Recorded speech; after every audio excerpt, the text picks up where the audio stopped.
Anda telah mengunduh podcast yang dipaparkan oleh Pendeta Dr. Erastus Sabdono ini dari truth.id/voice. Selamat mendengarkan podcast ini. Saudara-saudara yang terkasih di dalam Tuhan, kebenaran hari ini berjudul kemerdekaan yang sesungguhnya. Saudara, betapa melelahkannya ketika kita hidup dalam ambisi dan motivasi yang salah. Kita tidak mengenal adanya perhentian dalam Tuhan, karena daging kita terus mendorong kita untuk mencapai apa yang kita inginkan. Saudara, saat kita tidak menyerahkan tahta hati kita kepada Tuhan, maka iblislah yang mengambil alih. Tidak ada area netral. Kita ada di sisi terang atau di sisi gelap. Kalau si jahat menjadi majikan dalam hidup kita memang memperoleh kemerdekaan untuk berbuat apa saja yang sesuai dengan keinginan hati kita. Seolah-olah kemerdekaan kita rasakan karena bisa mewujudkan segala hasrat yang kita miliki. Namun kemerdekaan yang sesungguhnya adalah saat Tuhan yang bertahta dalam hidup kita.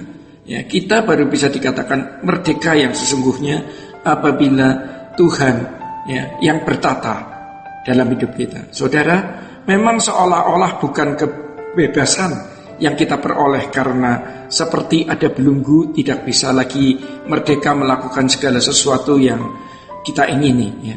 Ada pengawasan secara ketat dalam standar yang baru.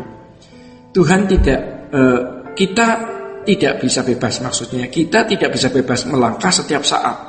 Setiap kali melangkah harus mulai dengan pernyataan jika Tuhan menghendaki.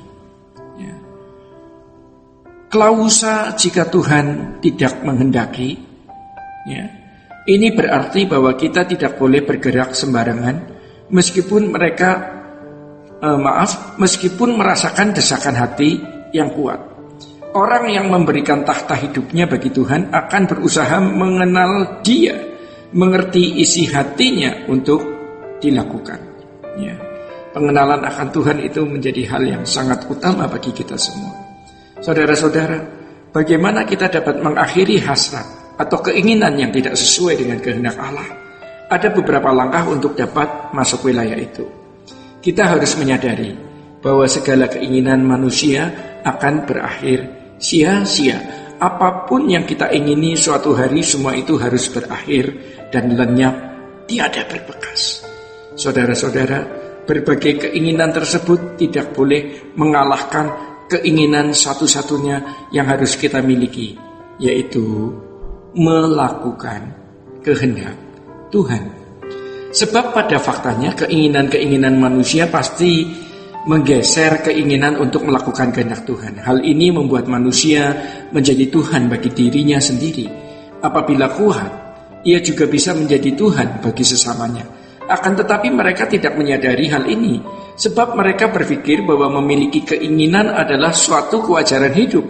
Bagi umat perjanjian lama, mereka dihalalkan memiliki keinginan dari diri sendiri dan memohon Tuhan untuk merestuinya. Tetapi umat perjanjian baru sangatlah berbeda dengan umat perjanjian lama.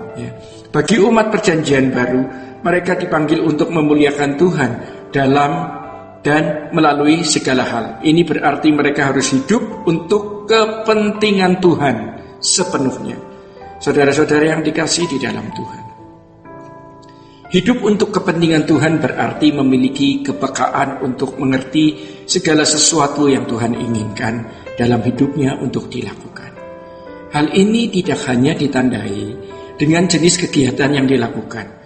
Oleh sebab itu jangan berpikir kalau seseorang melakukan kegiatan gereja berarti ia hidup untuk kepentingan Tuhan. Mengenai hal ini terjadi banyak penipuan. Orang tertipu oleh dirinya dan menipu orang lain. Hidup untuk kepentingan Tuhan berangkat dari kepekaan seseorang memahami kehendak Tuhan dalam hidupnya secara pribadi. Sesungguhnya satu hal yang sulit dideteksi, apakah seseorang melakukan sesuatu hal bagi Tuhan atau bagi dirinya sendiri. Hanya orang yang dengan murni dan jujur membunuh hasrat atau keinginannya sendiri sajalah yang dapat melayani Tuhan dengan benar. Jadi saudara-saudara, membunuh keinginan sendiri berarti tidak mengarahkan segala sesuatu yang dilakukan bagi dirinya sendiri. Baginya, segala kepentingan adalah kepentingan Tuhan. Baginya, yang penting perasaan Tuhan dipuaskan. Inilah orang-orang yang sudah mendapat perhentian atau kelegaan. Dalam bahasa Yunani disebut dengan anapauso. Perhentian yang dijanjikan oleh Tuhan Yesus bagi orang-orang yang datang kepadanya. Sebenarnya inilah yang dicari dan dirindukan oleh umat atau agama besar, bahwa mereka merindukan suatu level keheningan di mana semua keinginan melebur masuk dalam ketiadaan. Hanya bedanya dengan kita adalah kita meleburkan semua keinginan, hasrat kepada satu kehendak, yaitu kehendak Allah. Keheningan yang kita miliki bukanlah keheningan di dalam rumah biara atau gua yang sepi di tengah hutan, melainkan di tengah-tengah hiruk pikuk manusia. Kesederhanaan kita bukanlah ditandai pada keadaan jasmani, melainkan di dalam batin. Saudara-saudara, secara jasmania kita tetap terlihat sama ya dengan orang pada umumnya, tetapi kesamaan ini bisa dilihat pada saat kita mencari nafkah ya. Kita sama dengan orang yang lain, hidup berdampingan dalam masyarakat yang majemuk, memakai pakaian yang pantas dan memiliki fasilitas yang dibutuhkan. Akan tetapi secara batinnya, sikap hati kita sama sekali berbeda. Hati kita telah mendapat perhentian dalam Tuhan. Seluruh gerak dan keputusan kita dilatar belakangi oleh apa yang Tuhan kehendaki. Tidak ada bagian hidup yang kita sisakan bagi diri kita sendiri. Motif kehidupan kita semata-mata terarah pada apa yang menyenangkan dan memuaskan Bapa, sehingga seluruh rencananya dapat digenapi oleh kita dan dapat digenapi oleh Tuhan itu sendiri. Saudara-saudara, inilah yang disebut sebagai perhentian dalam Tuhan atau kemerdekaan di dalamnya. Sola Gratia. Untuk berlangganan renungan harian dalam bentuk cetak, silakan hubungi Truth Literatur di nomor telepon 0878 7870 7000.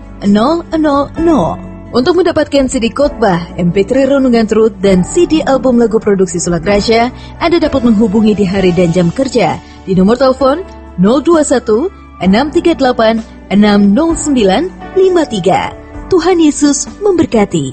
Sola Gratia.